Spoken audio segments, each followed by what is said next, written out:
Uttar Pradesh Chief Minister Yogi Adityanath has argued against an imbalanced population growth. While the opposition is up in arms, there are details emerging from Jamtara in Jharkhand, where demographic profile of a region is leading to calls for Friday off instead of Sunday off at schools. There are also reports of calls to modify the school prayers and stopping folding of hands for prayers. Is the Uttar Pradesh Chief Minister's statement a wake-up call? Or, as the opposition argues, it's a bogey targeting minorities? I'm Gaurav Sawant. We debate. But as always, let's get started with the headlines on India First.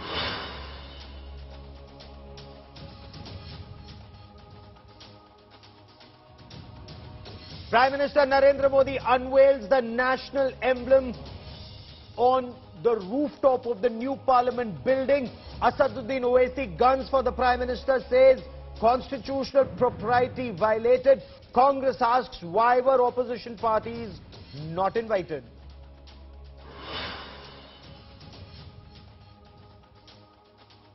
EPS wins round 2 of the Jayalalitha legacy war, sacks rival OPS from primary membership of the AIADMK. OPS to take the battle to court. Monsoon mayhem in south and central Gujarat. Flood water enters homes in Ahmedabad. At least 60 feared killed. Prime Minister Narendra Modi speaks to the Gujarat Chief Minister.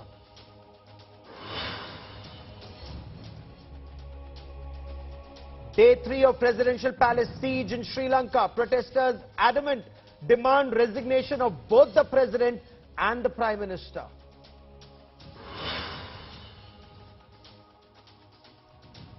Enforcement Directorate's National Herald heat on the Gandhis continues. The agency's summons Sonia Gandhi for questioning on the 21st of July after she sought 4 weeks' time due to ill health.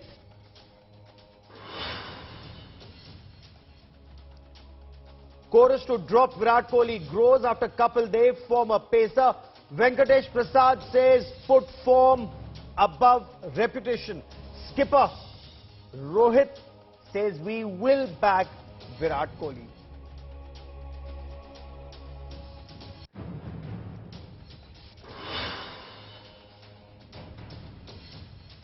On World Population Day, the Uttar Pradesh Chief Minister Yogi Adityanath called for a balanced population growth. India is all set to surpass China as the world's most populous country by 2023. Resources remain finite. Yogi Adityanath emphasized population imbalance could result in law and order situations. He spoke both of awareness and enforcement. The opposition is up in arms. Samarth Srivastav brings you our top story on India First. Yogi Adityanath has sparked off yet another population control debate. On World Population Day, the UP Chief Minister expressed concern over the rapidly increasing population in India.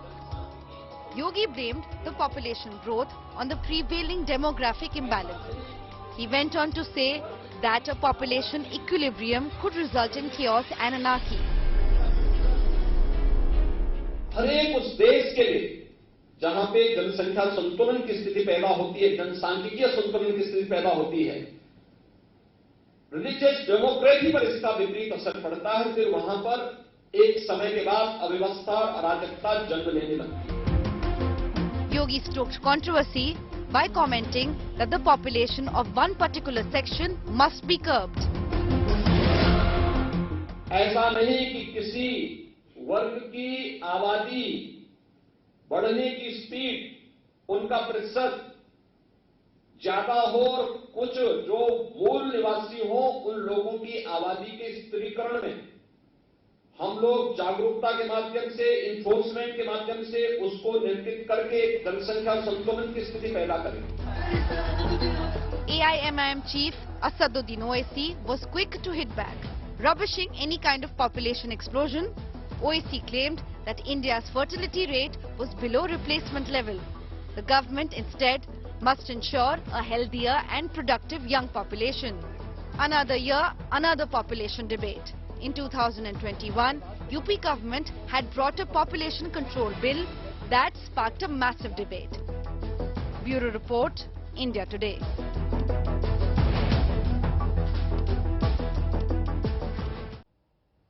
The United Nations has projected India is set to surpass China as the world's most populous country by next year. Resources remain finite. The world population on World Population Day, Uttar Pradesh Chief Minister Yogi Adityanath has set the cat among pigeons. He's made a point on population imbalance and religious demography. The opposition sees red over this comment that a particular section of population growing more than the majority in our country could lead to a situation developing. Joining me on India First, Varis Pathan, advocate and leader of the AIMIM. Amit Jamai is the spokesperson of the Samajwadi Party. Rakesh Tripathi represents the Bharatiya Janata Party on the show. And Rakesh Tripathi, I want to start by asking you, what does the Chief Minister mean when he says, एक वर्ग की आबादी बढ़ने से बढ़ेगी अराजकता और अव्यवस्था?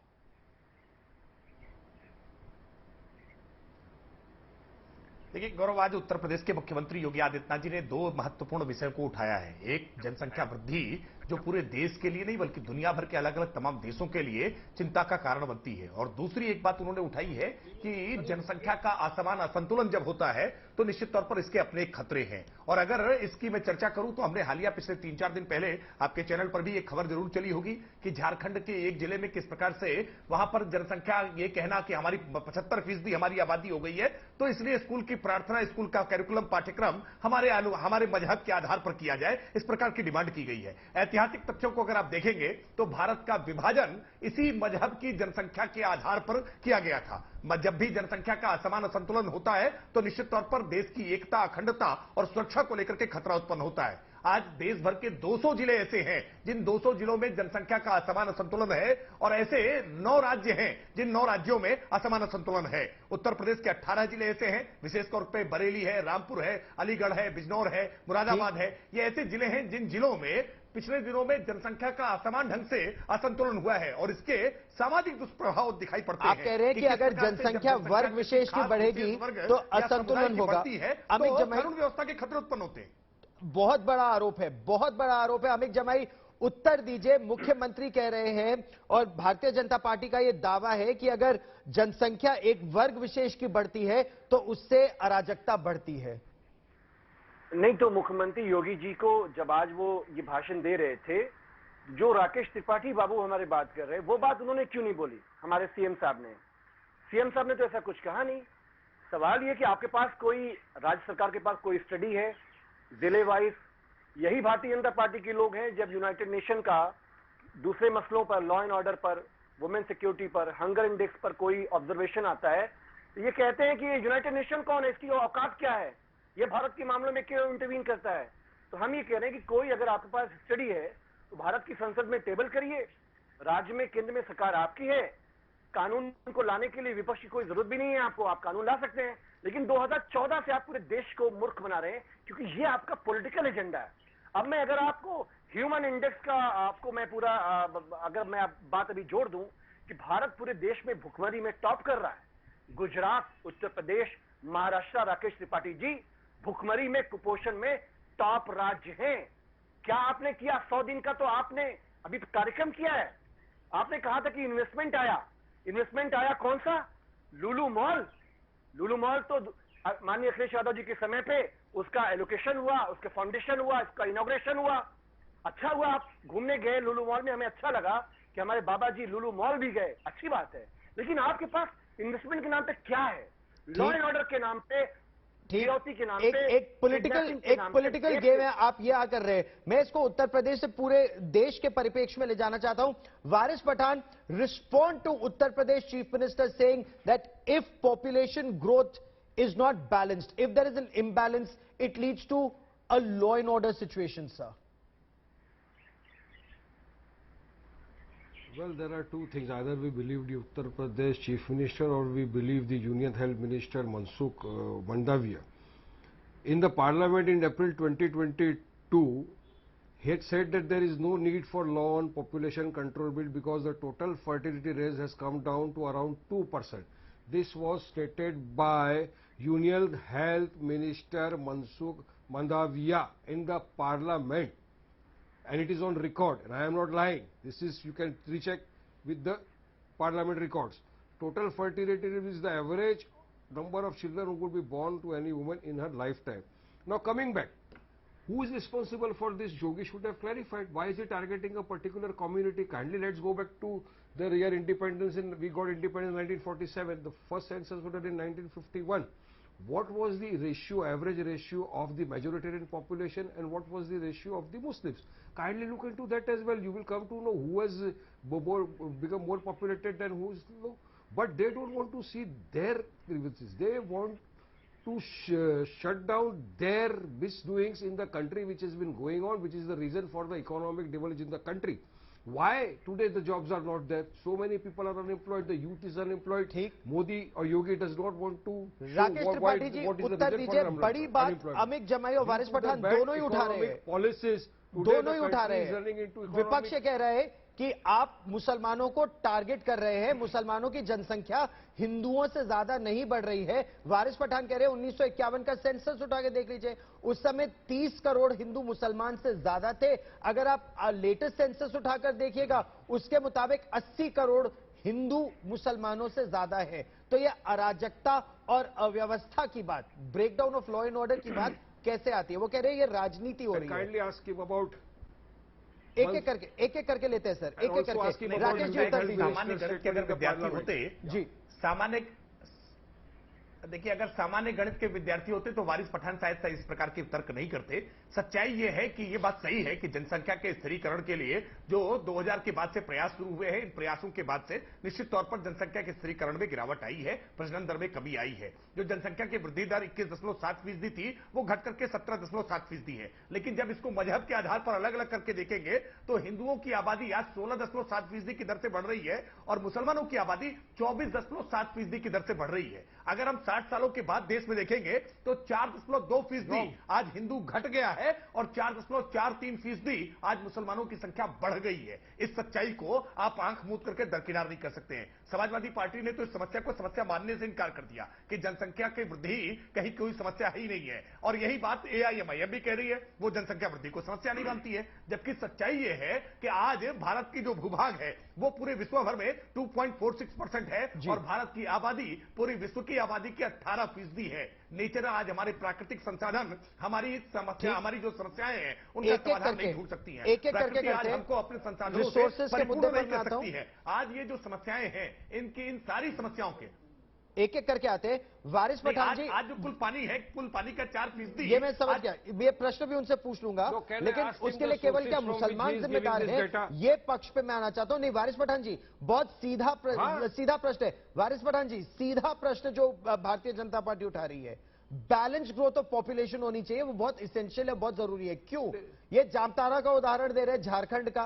कुछ ऐसे वहां पर क्षेत्र हैं जहां मुसलमानों की जनसंख्या ज्यादा है, तो वो कह रहे हैं कि प्रेयर हमारे मुताबिक होगी, छुट्टी हमारे मुताबिक होगी। वो कह रहे हैं नहीं जी, संडे को नहीं, हम तो फ्राइडे को छुट्टी करेंगे। ये जनसंख्या अगर इम्बैलेंस ग्रोथ होती है तो उसका समाज में दुष्प्रभाव है। का था उसका तो जवाब दिया ही नहीं। मैंने तो कहा कि इसका मतलब ये है गौरव साहब कि लोगों ने, जो मैंने पार्लियामेंट के बारे में बताया कि यूनियन मिनिस्टर ने वहां पर खड़े होकर ये कहा, मतलब वो झूठ बोल रहे हैं। अगर आपके जो पैनलिस्ट की बात समझ ली जाए तो क्या वो सच बोल रहे हैं, ये सच बोल रहे हैं, योगी सच बोल रहे हैं, इसका फैसला पहले सवाल तो करो कि फिर यूनियन हेल्थ मिनिस्टर ने खड़े होकर पार्लियामेंट में ऐसा क्यों बोला कि पॉपुलेशन नहीं बढ़ रहा है। चलो मुझे सवाल का जवाब चाहिए, क्यों नहीं बोला, चलिए बताइए ना मुझे, क्या वो सही बोल रहे हैं, योगी सही बोल रहे, पहले मेरे सवाल का जवाब उत्तर नहीं दे रहे हैं कि अगर किसी इलाके में मुसलमानों की जनसंख्या ज्यादा है और यहां पर कहा जा रहा है कि वो 50 से 70% के बीच है, तो वो फ्राइडे ऑफ बोल रहे हैं और संडे ऑफ नहीं मान रहे। ये जायज है कि नाजायज है आपकी दृष्टि में? वारिस पठान जी, नहीं देखिए, मेरे हिसाब से देश संविधान पे चलेगा, कायदे कानून से चलेगा और संविधान का पालन हमको आपको सबको करना है। सिर्फ एक रिलीजन की जवाबदारी नहीं है, तमाम रिलीजनों की जवाबदारी होती है संविधान का पालन करने का। हम तो यही कह रहे थे ना कि फंडामेंटल राइट है, कॉन्स्टिट्यूशन ने दिया है कि right to practice religion, right to wear what you want to wear. हम तो हिजाब के टाइम ये कह रहे थे ना कि हिजाब अगर हमको पहनना है तो हमारा रिलीजियस प्रैक्टिस का एक एसेंशियल पार्ट है, हमको क्यों रोका जा रहा है जरूर पहनिए हिजाब, लेकिन जब आप उस तरह के स्कूल में पढ़िए तो वहां जरूर पहनिए हिजाब। स्कूल का नियम, वो तो कोर्ट ने आपको बोल दिया ना सर, कोर्ट ने बोल दिया ना कि जो स्कूल का नियम है वो चलेगा। अब वो स्कूल का नियम आप मानेंगे कि नहीं मानेंगे वो तो चलिए एक अलग बात है, लेकिन अमित जमाई साहब आप भी उत्तर दीजिए।